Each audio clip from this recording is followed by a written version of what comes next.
Right on. Let's talk about these movies from the 70s. Let's talk about movies from different genres.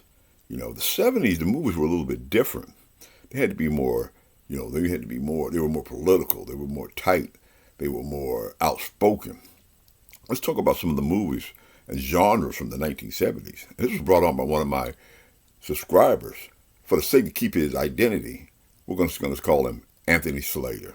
Let's start off with one of the black exploitation films. They had a lot of that in the 70s, like Blackula, the all-black version of Dracula, or Black Belt Jones, the Bruce Lee version of karate. Let's talk about some of the comedy ones. This one's called Let's Do It Again, starring Sidney Poitier and Bill Cosby. They play two crooks who hatch a foolproof scheme to fill the lodge's near empty coffers by betting on a long shot fighter transformed into a champion via hypnotic suggestion. They pull it off without a hitch until the local mob pays them a call. Now, what they do is they hypnotize Jimmy Walker here to be this Mike Tyson type fighter and ferocious. Except they pull a bait and switch on the bet, and that's when the mob comes after them. Now, these movies right here, they were very high in comedic acting and comedic lines, script. You thought you knew what was going on, and it would pull a bait and switch on you. Now, I actually saw this movie at the drive-in theater. They don't have those anymore. For my younger audience, probably have never been to a drive-in theater. But these movies were awfully, really, they were really popular at that time in the 70s. That's Let's Do It Again. Up next, we got another Sidney Poitier, Bill Cosby movie, A Piece of the Action. It says, Sidney Poitier and Bill Cosby play two Chicago crooks skilled at rip-off artists who exploit the poor. They don't intend to give the poor until a sly detective anonymously pulls a con of his own on them.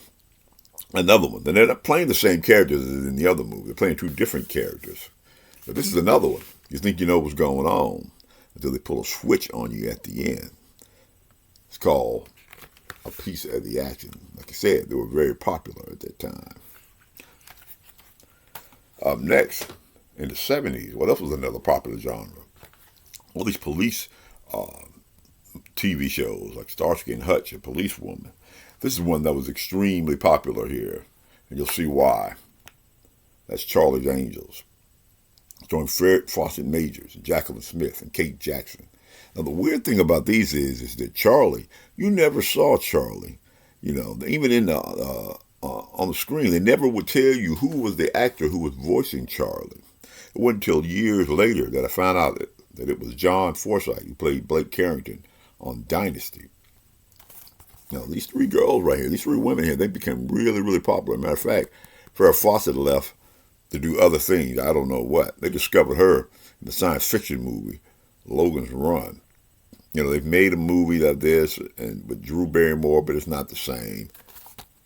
That's Charlie's Angels, another extremely popular TV show from the 1970s. Staying in that same vein, another popular TV show. Another cop show, Adam 12, starring Kent McCord and Martin Milner. Now, all the stories on Adam 12, they were all true. They just protect the name, to protect the innocent. It was all done by Jack Webb, who did Dragnet. I remember this was you really want to see a story-driven show? This was a story-driven show. The stories here were really good. And their acting, they had good chemistry in it. This is one of my favorites. I was surprised I was able to find this TV show. That's Adam 12. Up next, what else was going on in the 70s? Oh yeah, that's right, disco. Now what movie could be about disco? That's Saturday Night Fever.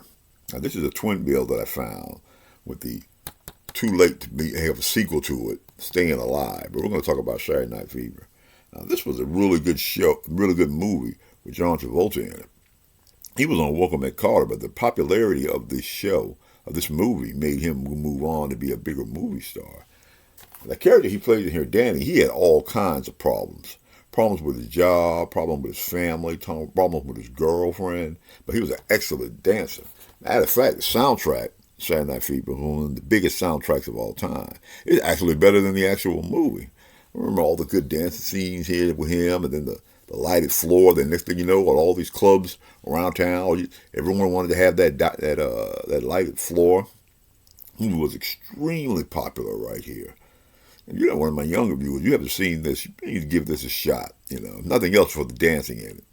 That's Saturday Night Fever, starring John Travolta. What else was going on in the 70s? It just came out of Watergate. Because there was a lot of political movies. This is one right here, starring Warren Beatty, The Parallax View.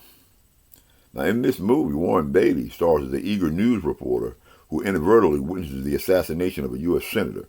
When all the other witnesses mysteriously die in accidents, Freddie begins to doubt the official government position that a lone gunman was responsible. This is a really good movie. I've seen this one right here myself. This is another one. Didn't think I'd be able to pick it up. I saw it years ago.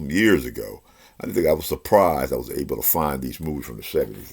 That's one thing. When you do find these movies, they're either extremely hard to find or they're pretty expensive. And Warren Beatty was a big-time movie star in the 70s. Like I said, if you're one of my younger audience and you never heard of him, you just pick up some of his movies like this one or Shampoo or Heaven Can Wait. That's The Parallax View, starring Warren Beatty. Speaking of war movies, political intrigue, Apocalypse Now, starring Marlon Brando. This is another one right here I like. This was a big movie, really big movie. Took 4 years for them to make this movie right here. Especially now, the widescreen version of this movie will look excellent on the TV. Especially there's a helicopter opening sequence that you have to see to believe. Martin Sheen sent out to get rid of this general right here who's gotten out of control. It's an interesting movie, you know, and Lawrence Fishburne's in this movie also. He was 14 when it started, but he was 18 when it was done. So a lot of the sets were destroyed. Martin Sheen had a heart attack. It was a really deep movie right here. There's a documentary about this movie that you need to see that goes behind the scenes.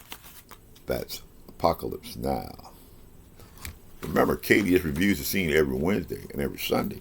If you like this type of content, then like, subscribe, share. We got a lot of big movies coming out in the next month and a half, like Superman, Formula One, Jurassic Park, 28 Weeks. This is KDS Reviews that we're seeing every Wednesday and every Sunday. Why don't you comment down below? What are some 70 movies that you'd like me to talk about? Like Serpico, that would be one. This is KDS Reviews, and I'll see you in the next video.